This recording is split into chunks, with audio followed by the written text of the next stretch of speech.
वडोदरा जिले के वाघोड़िया तालुका से इस वक्त की एक सनसनीखेज खबर सामने आ रही है। भरवाड़िया पूरी वेसनिया गांव की सीमांत खेत में मक्का के फूलों के नीचे से एक महिला का शव बरामद किया गया है। शव की पहचान वेसनिया गांव की निवासी रमीला बेन परमार के रूप में हुई है, जो 2 बच्चों की मां थी। प्रारंभिक जानकारी के मुताबिक महिला कल खेत की ओर घूमने के लिए गई थी, जिसके बाद से वह लापता थी। आज सुबह एक किसान जब अपने खेत में काम करने गया तो उसे मक्का के फूलों के नीचे महिला का शव दिखाई दिया। तुरंत परिवार और पुलिस को सूचना दी गई। मृतका के कान के पास चोट के निशान पाए गए हैं और गले में पहनने वाला मंगलसूत्र भी उन हाथ में पड़ा मिला है, जिससे हत्या की आशंका जताई जा रही है। सूचना मिलते ही वाघोड़िया पुलिस मौके पर पहुंची और जांच शुरू कर दी है।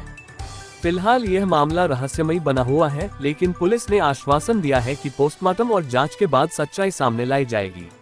ये मम्मी थी मारी घटना तो एवं खबर नहीं, पर मम्मी सवारे 10:30 वागे घरे थी निकळ्या काले 18 तारीख अरे 19 तारीख ने सवारे निकळ्या मम्मी એટલે 12 વાગતા લગી અહીંયા આવી રે તો મમ્મી 12 વાગતા લાગી ભેંસ પીવડાવી અને લીમડાના છાયા બાંધી પછી કેવું થયું કે અહીંયા કોઈ આવે એટલે મારા જોબનો ટાઈમ થઈ ગયો એટલે મેં જોબ જતો રહ્યો। પપ્પા 6 વાગે ગયા છે, પપ્પા લેવા આવ્યા તો પપ્પા લેવા તો પપ્પાએ બધે શોધ કરી તો પપ્પાને કઈ મમ્મી જોવા જ ના મળી। તો જોવા ના મળી તો પપ્પા પાછા ઘરે આવ્યા અને ઘરે આવીને શોધ કરી। પછી પપ્પાએ ફોન કર્યો કે મમ્મી નહીં મળતી, તું ઘરે આવી। તો મેં કંપનીમાંથી હાફડે મારીને ખેતર ડાયરેક્ટ આવી ગયો અને આવ્યો એટલે બધે શોધ કરી પણ મમ્મી કંઈ જોવા જ ના મળી। તો અમે ખાસ 2-1 વાગ્યા લગી શોધ કરી પણ મમ્મી કંઈ જોવા જ ના મળી। પછી અમે સવારે 6 વાગે પણ પાછા આવ્યા અહીંયા બધે તો શોધ કરી પણ મમ્મી કંઈ જોવા જ ના મળી।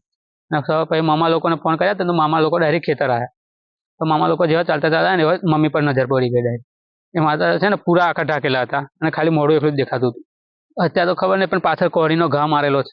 દુશ્મની તો કોઈ જોડે નહીં, પછી શંકા ને અમારે કોઈ જોડે એ જ નહોતું કે દુશ્મની અમાર હોય।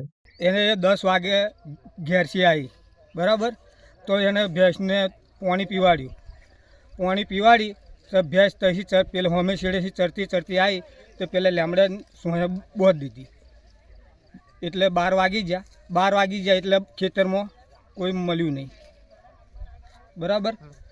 પછી ઢોરોવાળો આવ્યો ને મારા કાકીને હોન ને મારા ભાભી ત્યાં કે છે જ નહીં કે એટલે હું પછી નોકરી નાહી ગયો। નોકરી નાહી ગયો 5:30 હું આવ્યો પાછો તો ભેંસ ખાલી આગળ બોધેલી લેમડા નીચે, નહીં આગળ કોઈ વ્યક્તિ હતું નહીં। પછી એની ખોર કરી અમે।